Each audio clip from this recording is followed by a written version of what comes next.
डाले राजा भारत के नीचे से डालो हजा ऊपर से डाले राजा भारत के नीचे से डालो हजा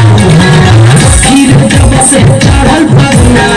और है रोज परेशान फिर जब से चढ़ल पगना और है रोज परेशान